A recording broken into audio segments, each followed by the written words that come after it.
ইতালির ফ্লোরেন্সের অবস্থা দেখেন, এখনো ভালো করে সামার শুরু হয় নাই। ট্যুরিস্টদের কি অবস্থা আমি জুম করে দেখাচ্ছি।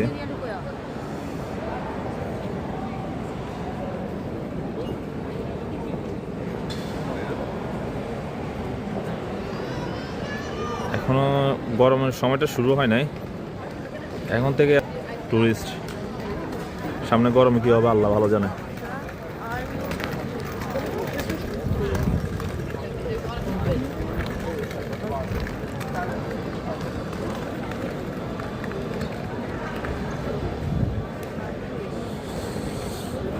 আমি আছি কাজ খুঁজতে খুঁজতে বের হয়ে আসলাম, দেখে কি আছে কপালে।